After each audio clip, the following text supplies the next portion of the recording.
கார்த்திகை தீபம் என்பது சிவபெருமான் அக்னி பிழம்பாக ஜோதிர்லிங்கமாக காட்சி தந்த அற்புதத்தை போற்றும் திருநாளாகும். இந்த புராண நிகழ்வின் மையமாக திகழ்வது திருவண்ணாமலையில் அமைந்துள்ள அருணாசல மலை ஆகும். ஒருமுறை மும்மூர்த்திகளில் யார் பெரியவர் என்ற வாதம் பிரம்மாவுக்கும் படைப்புக் கடவுள் விஷ்ணுவுக்கும் காக்கும் கடவுள் இடையே எழுந்தது. அவர்களது குழப்பத்தை போக்க திருவுளம் கொண்ட சிவபெருமான் ஆதியும் அந்தமும் காண முடியாத பேரொளிப் பிழம்பாக ஜோதிர்லிங்கமாக நடுவில் தோன்றினார். அந்த ஒளியின் அடியையும் முடியையும் கண்டு வருபவரே பெரியவர் என்று சிவபெருமான் சவால் விடுத்தார். பிரம்மா அன்னப்பறவை வடிவம் கொண்டு முடியைக் காண வானுக்கும், விஷ்ணுவராக பன்றி வடிவம் கொண்டு அடியைக் காண பூமிக்குள்ளும் சென்றனர். நீண்ட காலம் தேடியும் இருவராலும் அந்த ஜோதிப் பிழம்பின் முடிவையும் அடியையும் காண முடியவில்லை. தோல்வியை ஒப்புக்கொண்டு இருவரும் திரும்பி வந்து சிவபெருமானை வணங்கினர். இதன் மூலம் சிவபெருமானே ஆதியும் அந்தமும் இல்லாத பரம்பொருள் என்றும் அவர் எல்லா வடிவங்களுக்கும் அப்பாற்பட்டவர் என்றும் நிரூபிக்கப்பட்டது. இந்த அனல் பிழம்பு வடிவான ஜோதியை போற்றும் விதமாகவே கார்த்திகை தீபம் கொண்டாடப்படுகிறது. நாம் வீடுகளில் ஏற்றி வழிபடும் தீபங்கள் அந்த முடிவில்லாத ஒளி வடிவத்தை வணங்குவதைக் குறிக்கிறது. பேரொளி பிழம்பாக காட்சி தந்த சிவபெருமான் பக்தர்களின் வழிபாட்டிற்காக அந்த அக்னி ஸ்தம்பத்தின் உஷ்ணத்தை மட்டுப்படுத்தி திருவண்ணாமலையில் அருணாசல மலையாக நிலை பெற்றார். அக்னி ஸ்தலம் பஞ்சபூத ஸ்தலங்களில் நிலம், நீர், நெருப்பு, காற்று, ஆகாயம் திருவண்ணாமலை நெருப்பு தலமாக அக்னி ஸ்தலமாக விளங்குகிறது. மகா தீபம் ஒவ்வொரு வருடமும் திருக்கார்த்திகை தீபத் திருநாளில் இந்த அருணாசல மலையின் உச்சியில் மகா தீபம் ஏற்றப்படுகிறது. இந்த மகா தீபம் என்பது மலையாக நின்ற சிவபெருமானே ஜோதி வடிவில் பக்தர்களுக்கு காட்சி தரும் அற்புத நிகழ்வாகும். இந்த தீபத்தின் ஒளி பல மைல்களுக்கு தெரியும். இது பக்தர்களுக்கு ஞானத்தையும் மனத்தெளிவையும் அருளும் சிவபெருமானின் அருட்பெருஞ்சோதியாக கருதப்படுகிறது. திருவண்ணாமலையில் தீபத் திருவிழா காலத்தில் பக்தர்களால் சிறப்பாக கடைபிடிக்கப்படுவது கிரிவலம் ஆகும். இந்த அருணாசல மலையே சிவபெருமானின் திருவுருவமாக கருதப்படுவதால் பக்தர்கள் சுமார் 14 கிலோமீட்டர் சுற்றளவு கொண்ட இந்த மலையைச் சுற்றி வந்து வணங்குகிறார்கள். இது வெறுமனே மலையைச் சுற்றி வருவது அல்ல, சாட்சாத் சிவபெருமானையே வலம் வருவதற்கு சமமாக பார்க்கப்படுகிறது. கிரிவலம் வரும்போது மலைக்கு அடியில் அமைந்துள்ள பல்வேறு லிங்கங்களையும் அஷ்டலிங்கங்களையும் 8 திசைகளில் உள்ள லிங்கங்கள் தரிசிக்கும் வாய்ப்பு கிடைக்கிறது. கிரிவலம் வரும்போது அமைதியை கடைபிடித்தால் ஆணவம் நீங்கி மனதிற்கு அமைதி கிடைத்து முக்திப் பேற்றிற்கான வழி பிறக்கும் என்று நம்பப்படுகிறது. திருவண்ணாமலையில் கொண்டாடப்படும் இந்த திருவிழா ஒளி வடிவமான இறைவனே நம் அறியாமை என்னும் இருளை நீக்கி ஞான ஒளியை தருவார்.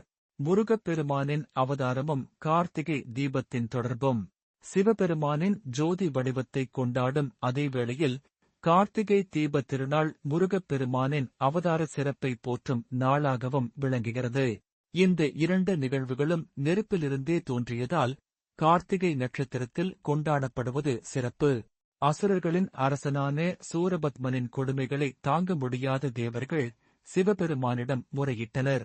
அவனை அழிக்க சிவபெருமான் தன்னுடைய நெற்றிக்கண்ணில் இருந்து 6 தீப்பொறிகளை வெளிப்படுத்தினார். அந்த 6 தீப்பொறிகளையும் வாயு தேவன் சுமந்து சென்று கங்கையில் விட்டார். அங்கிருந்து அவை சரவண பொய்கையில் தாமரை மலர்கள் மீது 6 குழந்தைகளாக மாறின. அந்த குழந்தைகளை கார்த்திகை பெண்கள், கார்த்திகை நட்சத்திர தேவதைகள் சீராட்டி பாலூட்டி வளர்த்தனர். பின்னர் பார்வதி தேவியார் அந்த 6 குழந்தைகளையும் ஒன்றாக அணைத்தபோது அவை அனைத்தும் இணைந்து 6 முகங்களும் 12 கைகளும் கொண்ட 6 முகனாக முருகப்பெருமானாக தோன்றினார். முருகப்பெருமான் 6 குழந்தைகளாக அவதரித்து கார்த்திகை பெண்களால் வளர்க்கப்பட்டதால் அவரது பெயரே கார்த்திகேயன் என்றானது. மாதங்களில் கார்த்திகை மாதம், அந்த மாதத்தில் வரும் கார்த்திகை நட்சத்திரம் இணைந்து வரும் நாளை இந்த திருவிழாவாக கொண்டாடப்படுகிறது. இந்த நாளில் விளக்கேற்றி வழிபட்டால் முருகனை வளர்த்து கார்த்திகை பெண்களின் ஆசியும் முருகப்பெருமானின் அருளும் ஒருங்கே கிடைக்கும். சிவபெருமான் ஜோதிப் பிழம்பாக தோன்றியதும் நெருப்பில் இருந்துதான். முருகப்பெருமான் தோன்றியதும் சிவபெருமானின் நெற்றிக்கண் அக்னி பொறியிலிருந்துதான். இவ்வாறு தந்தையும் மகனும் சிவனும் முருகனும் ஒளி மற்றும் நெருப்பின் அம்சமாக தோன்றிய நிகழ்வை நினைவுகூரும் நாளாக இந்த கார்த்திகை தீபம் அமைந்துள்ளது. முருகன் ஞானத்தின் வடிவமாக கருதப்படுகிறார். கார்த்திகை தீப ஒளியானது அறியாமை என்னும் இருளை நீக்கி ஞான ஒளியை நமக்கு வழங்குவதாக போற்றப்படுகிறது. இது முருகப்பெருமானை ஞானகுருவாக வழங்குவதற்கு சமம். திருவண்ணாமலையில் மகா தீபம் ஏற்றப்படுவதற்கு முன்னதாக அதிகாலையில் ஏற்றப்படுவது பரணி தீபம் ஆகும். பரணி தீபம் ஏற்றப்பட்ட பின்னரே மாலையில் மலை மீது மகா தீபம் ஏற்றப்படுகிறது. பரணி நட்சத்திரத்திற்கு அடுத்த நட்சத்திரமே கார்த்திகை நட்சத்திரம் ஆகும். பரணி தீபமானது முருகப்பெருமான் சிவசக்தியிடம் இருந்து தோன்றிய அக்னி ரூபத்தை உணர்த்துகிறது. எனவே முருக பக்தர்கள் கார்த்திகை தீபத் திருநாளை முருகனுக்கு உரிய முக்கிய வழிபாட்டு நாளாக மிகுந்த பக்தியுடன் கொண்டாடுகிறார்கள். ஆகவே கார்த்திகை தீபம் என்பது சிவனின் ஜோதி தரிசனத்தை போற்றுவதுடன் அந்த ஜோதியின் அம்சமான முருகப்பெருமானின் அவதார சிறப்பையும் போற்றி ஞான ஒளியை வரவேற்கும் இரட்டை சிறப்பு. கார்த்திகை தீப ஸ்லோகம். முக்கிய மந்திரம். தீபம் ஜோதி பரபிரம்மம், தீபம் சர்வ தமோபகம், தீபனே சாத்யத சர்வம், சந்தியா தீப நமோஸ்துதே. பொருள்: இந்த தீப ஒளியானது உயர்வான பரம்பொருளாக பரபிரம்மமாக விளங்குகிறது. இந்த தீபமானது நம்மைச் சூழ்ந்திருக்கும் எல்லாவிதமான இருளையும், அதாவது அறியாமை, துன்பம் மற்றும் தீய எண்ணங்கள் போன்ற அனைத்து தமஸ், இருள் தன்மைகளையும் நீக்கும் வல்லமை கொண்டது. மேலும் இந்த தீபத்தின் துணை கொண்டே நம்முடைய எல்லா காரியங்களும் வெற்றிகரமாக நிறைவேறுகின்றன. எனவே காலையும் மாலையும் ஏற்றப்படும் இந்த புனிதமான தீபத்திற்கு என்னுடைய வணக்கத்தை செலுத்துகிறேன். தீபலட்சுமி துதி மந்திரங்கள். தீபலட்சுமி துதி 1. பாவங்கள் நீங்க. மந்திரம்: தீபோ ஜோதி பரம் பிரம்ம, தீபோ ஜோதி ஜனார்த்தன, தீபோ ஹரது மே பாபம், சந்தியா தீபோ நமோஸ்துதே. பொருள்: ஜோதி வடிவான தீபமே பிரம்மா, அதுவே விஷ்ணு, ஈசனும் அதுவே. காலை மாலை இருவேளையும் எவர் வீட்டில் விளக்கு ஏற்றப்படுகிறதோ அந்த வீட்டில் உள்ளவர்களின் பாவங்கள் நீங்குகின்றன. அப்படிப்பட்ட அருள் நிரம்பிய தீபலட்சுமியை நான் வணங்குகிறேன். தீபலட்சுமி துதி 2.